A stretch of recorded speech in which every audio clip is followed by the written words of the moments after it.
reminders, we have launch, well that's not launch, but we have launch next week, and there's going to be no Sunday school, and then also there's a senior high climbing and rappelling trip on October 22nd to 23rd. Another big one is there's going to be like, I don't want to say a party, but like a get together after church today. Yeah, gathering, and we're going to watch football, and I think we're having some pizzas over here. Where's that going to be? Here in the lounge? Yeah, here in the lounge, and if you want to go outside tomorrow. What time?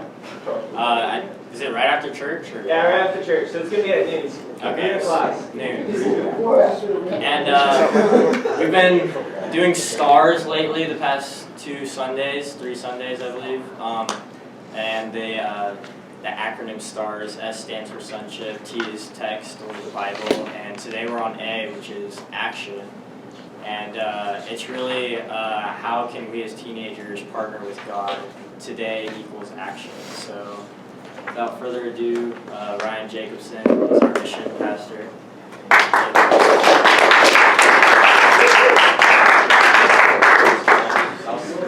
Good morning. I am Ryan Jacobson. This morning we're going to do something called rolling Communal Midrash. I know some of you have probably experienced it in New Heights. We've done it a couple times over the summer. And for some of you, this will be the first. But it's something that's pretty easy. You each have a document right in front of you, and what we're going to do is read through that together. You guys are actually going to read it, so we'll be ready to read. The person reading will then have a little opportunity to say something, and then we'll open it up to the whole group to say something. So, it's called Rolling Communal Midrash for 3 good reasons. Rolling means that it goes the direction you guys want it to go. So your comments, your questions, the things you have to say about what we're reading really do matter. It's communal because we do this together, and everything that we investigate in the text, we do so in a community. We try to figure out what this means for us together, not just what it means for me alone. And Midrash is a Jewish word that means interpretation, and so this is our interpretation of the text. So all together, this conversation can go wherever you guys want it to go. We do this together in community, and it's our interpretations, and each of our interpretations really do matter. So please don't be afraid to speak up. This will be really boring if you guys don't speak up. We'll be sitting here in awkward silence for a long time, because I'm not going to be the only one doing the talking today. All right, so who would like to read first? And also, because I don't know all your names, whenever you do read, will you please tell me your names? I would appreciate that. So, any volunteers? I'll read. Thank you, Alice. Just a question. Yeah, just start from the top, read through that first part. I'm Alice. Hi. Hi. What do you notice when you look at the world around you? Do you see beauty in it? Do you see truth in it? Do you see goodness in it? Do you also see suffering in it? Do you see the hardship? Do you see the pain, the disaster, and the evil? Good. So let's talk about that. Do you have anything to say? I would say yes to all of those questions. Yeah. So what do we see when we look around us? Tell me some good, beautiful things. Flowers, people. Rocks to climb? Yeah. I like that. Those are fun. The clouds the past few weeks. Yeah, they've been amazing, haven't they? And the butterflies. Yeah. Is it kind of painful to see all the butterflies on the cars? Butterflies are never painful. What about some of the hard stuff? What do we see in the world that's kind of hard to look at?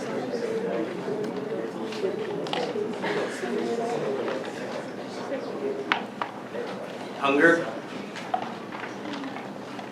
We see the homeless people on the sides of the roads. We see things like earthquakes. There's some really difficult stuff as well. We'll go ahead and read the next part and see how some people took a look at these things. So who'd like to read next? I'll read. My name's Kate. Hi, Kate. Okay. First, an ancient story. The ancient Jewish sages looked at the world around them and noticed the same things we do. They noticed all of the good and the true and beautiful things. They also noticed the pain and darkness. They noticed that it seemed that the world could be a better place, that good could be expanded, and that the dark could be brought into the light. The sages looked to the Torah to find out why such a world could exist the way it does. After much earnest study, they told a story of creation to help us understand the state of the world. In order to create the world, God had to zimzu. Zimzunim is an old Hebrew word that means to contract or restrict or limit. God was the only thing in existence, and so he withdrew it as part of himself to create a space for our world. After he created this space, he filled it again with himself. The world was full of radiant light and beauty. However, he did not create any vessels with which to contain the light.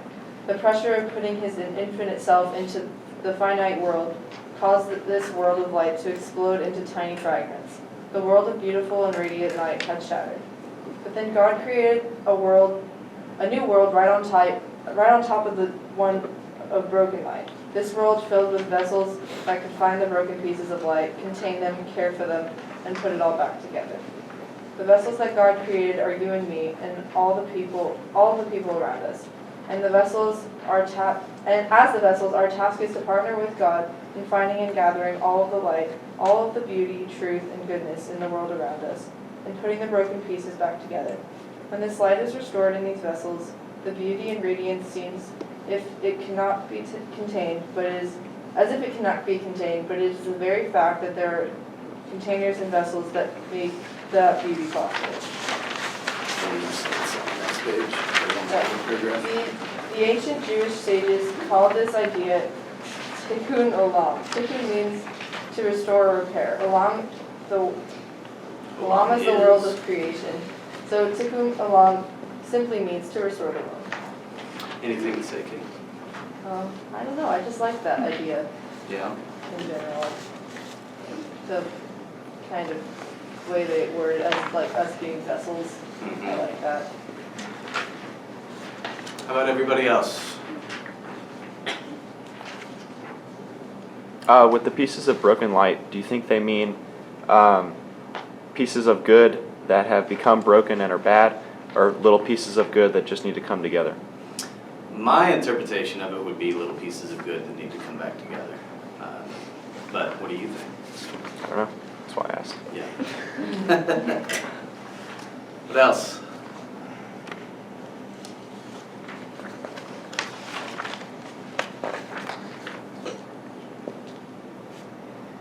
Does anybody think it's strange that we're studying a story of creation that's not in the Bible? You do? I thought the most interesting thing to me was that God is having the vessels do it Yeah. instead of God doing it. Because God. he's definitely good. He's God. He is good. I think that's interesting too, because God could certainly take control and do everything that he wanted to. He could fix this world probably pretty easily. But I also do think it's pretty amazing that he invites us in to do it with him. I think the fact that he gives us responsibility and he gives us a good word for it is called agency, that we can actually be agents of this change, that we can be agents of making this world a better place, both for us and for God. It's pretty amazing too.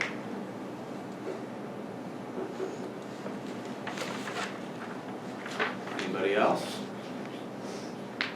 Yeah. I thought it was kind of interesting how it said that God tried and then what he did didn't exactly work out. Mm-hmm. Like this description of God almost seems as if he's not the God that we know, as if he's a child that he tried and failed and then he tried again. So I thought it was really interesting, this interpretation. I think so too. Let me ask you a question. Do you think he wanted Adam and Eve to always stay in the garden? No. No. So maybe he builds the world the way he built it intentionally. Maybe he actually needs it in some way, and this is just a maybe. This is us playing around with interpretation and trying to learn a little bit. Maybe he builds a world so that it does break, because he actually does want us to partner with him. That if it was just a perfect world to begin with, there wouldn't be a whole lot for us to do. Does that make any sense?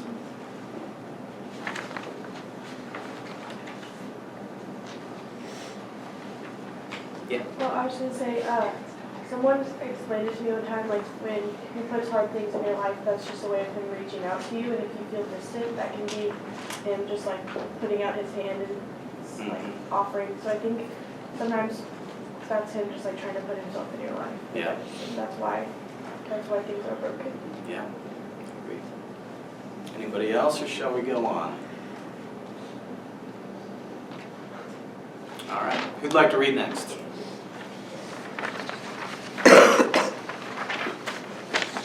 I can start calling on people. I'll read this. Go ahead. Now another ancient story. Just then a religion scholar stood up with a question to test Jesus. Teacher, what do I need to do to get eternal life? He answered, what's written in God's law? How do you interpret it? He said, that you love the Lord your God with all your passion and prayer and muscle and intelligence, and that you love your neighbor as well as you do yourself. Good answer, said Jesus. Do it and you'll live. Looking for a loophole, he asked, and just how would you define neighbor? Jesus answered by telling a story. There was once a man traveling from Jerusalem to Jericho. On the way, he was attacked by robbers. They took his clothes, beat him up, and went off, leaving him half dead. Luckily, a priest was on his way down the same road, but when he saw him, he angled across to the other side. Then a Levite religious man showed up. He also avoided the injured man. A Samaritan traveling the road came on him. When he saw the man's condition, his heart went out to him. He gave him first aid, disinfecting and bandaging his wounds. Then he lifted him on to his donkey. He led him to an inn and made him comfortable. In the morning he took 2 silver coins and gave them to the innkeeper, saying, take good care of him. If it costs any more, put it on my bill. I'll pay you on my way back. What do you think? Which of the 3 became a neighbor to the man attacked by the robbers? The one who treated him kindly, the religion scholar responded. Jesus said, go and do the same. Good. You guys studied this text last week, didn't you? What did you guys talk about last week?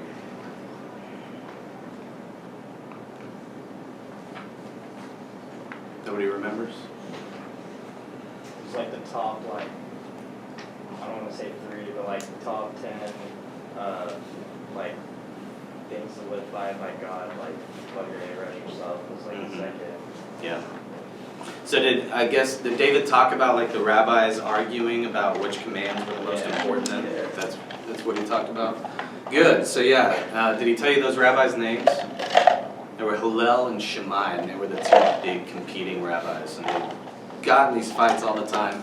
What I loved about Hillel and Shammai is that they would argue and argue and argue all day about what was most important, and then whenever the time came to go to synagogue and to go pray, they would walk out arm in arm and go pray. They'd be fighting, just butting heads as hard as they could butt heads. And they'd leave the room at the end of the day arm in arm. That's just an aside, not something too important. But what else do you guys think about this parable?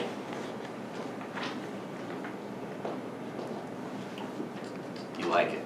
It's a good parable. All right, well then we'll go on to my insights and observations. Who'd like to read next?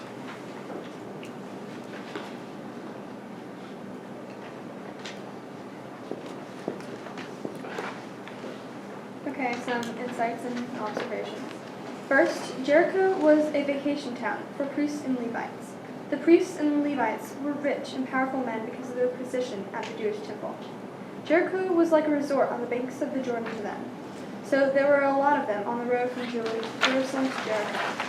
It is also very important that priests and Levites stay clean. As caretakers of the temple and overseers of sacrifices to God, they are not supposed to touch anything considered unclean. This included the blood of a beat-up man. These 2 men placed their priority on staying clean and avoiding the unclean instead of helping the man in need. They had a good reason for it, but Jesus' point in the parable is that love takes priority over cleanliness. Sometimes we are supposed to approach the very things that we would usually avoid to find a few pieces of light and put them back together. That's good. Any comments? Any comments? You can pass if you Sounds like a good thing to live by. So that's kind of where you guys went with it last week, I guess, then with David. I'm sure he told you about the ritual cleanliness of the Levites and the priests and how they had to avoid this stuff in order to do their jobs. But the other man actually took priority of actually loving the neighbor rather than staying holy or staying pure like the other guys. Who'd like to read next? How about somebody at the table back there?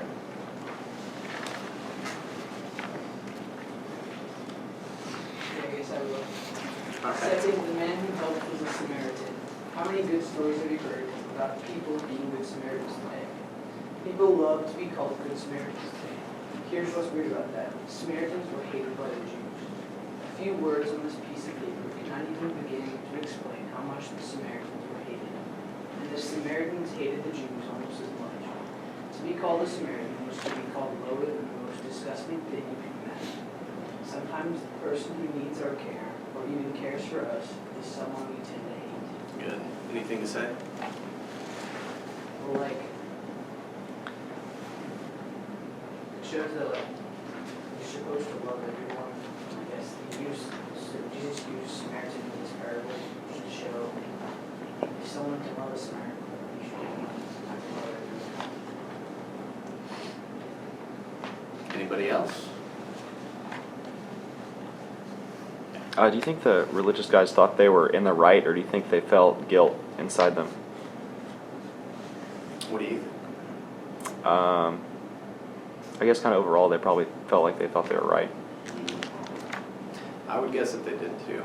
I mean, if my job was to be one of those temple priests, and I knew that I had to go to the temple to sacrifice the animals for the national forgiveness of my people, I would think that maybe that would take precedent over the single person that I found beat up on the side of the road. So they probably did feel like they were in the right. Maybe the law stepped in. Pardon? The love of the law. Yeah, Instead of- love of the law instead of the law of love.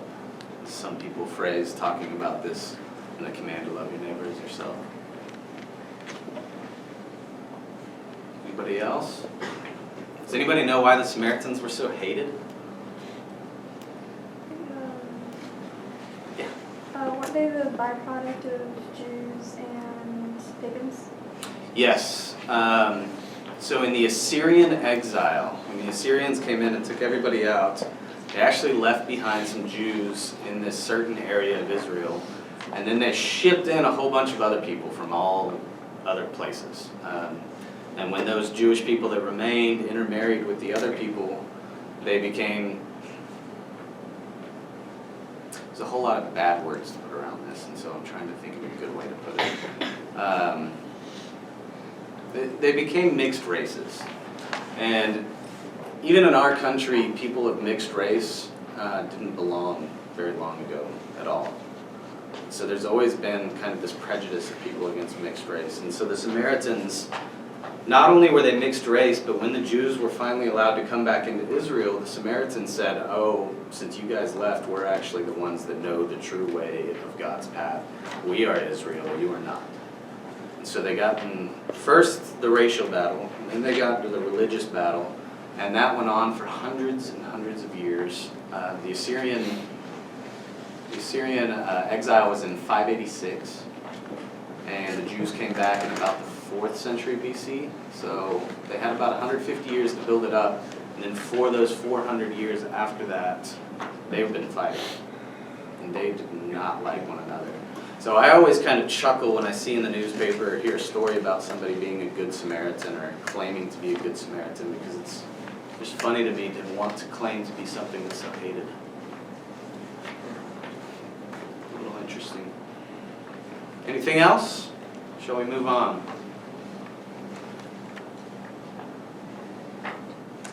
All right, who'd like to read next? I'll read. Go ahead. I'm Sammy. Thank you. Finally, the neighbor, the Samaritan, the one who shows mercy, the hero of the story, is doing nothing other than simply moving along in his everyday way of life. As the text says, he is traveling along the road. He's simply on his way home, or he's on his way to work. He's just walking down the road. He might be late for dinner, for all we know. He sees the man on the side of the road, all bloodied and beat up, and his heart went out to him. Sometimes, probably most of the time, the opportunity to find some light and put it back together happens when we're just doing what we always do. Sometimes it's even inconvenient. Any comments? I think that's, if God wants us to partner with Him, the way to do it is put it in our everyday life. Mm-hmm. And even if it is a little inconvenient. that makes us notice it. Mm-hmm.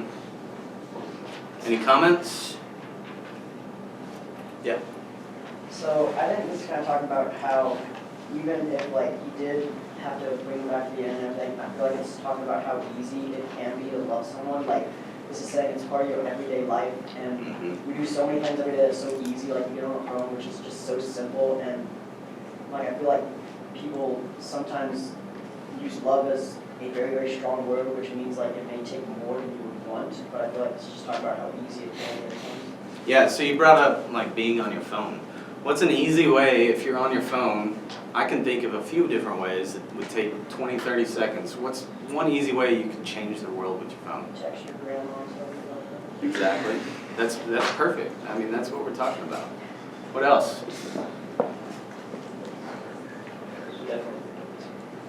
What if you see like somebody doing a GoFundMe campaign to help somebody with cancer? You can just share that. So, is it this week? Yeah. So we found this website, it's called change.org, I right? think Yeah. it's called And it's a bunch of petitions. Yeah. And you can search, so one of them was Kate's friend, and she was trying to petition wearing shorts at school, girls able to wear shorts. So she sent it to me, and so I was like reading through them, and I read through other ones, and I was searching things I'm passionate about, and so I searched Burundi, because that's one of the things I'm really passionate about, and there was all these things, like, to Obama to get involved, and it was cool just to sign the ones you're passionate about, and it was really small, but How many it was petitions did you end up signing that day? It was a lot. It was a bunch. Yeah, I've been on that webpage and I end up signing a whole bunch every time I'm on it too. So I mean, that's 3 things we just named with the cell phone, that while you're sitting there on your cell phone, you can actually do something that's good for the world. What else can we do? What else have you done? Have any of you done something? Or I've texted like my friends and just been like, do you need me to pray for something or anything that like is on your mind? Mm-hmm. And then I can take that later and pray for them. Absolutely. Yeah. Anybody else? What's the picture on Instagram about student ministry? I can't hear you. Sorry. What's the picture on Instagram about student ministry? Yeah, post a picture about student ministry. Invite some friends. What about something inconvenient? I mean, these are stuff that's simple. What's something inconvenient that you've done or can do? I was late for a meeting once, and I saw this family on the side of the road, and their car was broken down, and it was the middle of summer. I think it was 105 that day. This was that summer, was it 2 summers ago, where we had 100 straight days of 100 degrees? It was real hot. So this family was on the side of the road, just sitting in the heat. And their car wasn't working, and I was on the way. Fortunately, my job is to help people, which is great. So I was on the way to a meeting, but I stopped and helped this family and just let them sit in my car. Turned on the AC and just let them sit in my car until the tow truck came. Anything else? It's honestly so simple as even like at school sometimes, like love is hard to find at school, but it's so simple as like because there was one day where like all my friends, they had left for football, and so I was like, I had no one to eat with, and so I was walking around the hallway and I saw another person who was sitting alone. And it was so simple, I just walked up, I was like, hey, you want to sit with them? And I went and sat with them, and maybe it was a little inconvenient for me, because maybe like I didn't want to sit there in the first place, but I ended up being the courage to do it, and maybe it made his like day or his week, and so like, Yeah. maybe it's a little inconvenient for me, but maybe it'll make someone else's month or something big. Yeah. Yeah. David Roper actually showed. Were you about to talk No, about you can the go app? first. Oh no, I don't know. Your dad, David Roper, shared an app this week. I can't remember exactly what it's called, but it's something like You Can Sit With Me or something like that. But it's an app that you can put on, hit some button or something, and anybody in your school will see that your table is open for anybody else to come sit at. And you can just hit a button, and then somebody that's lonely, somebody that's looking for a place to sit, somebody that's new, somebody that normally doesn't interact with people, they might see that and be able to realize that they can come and sit with you.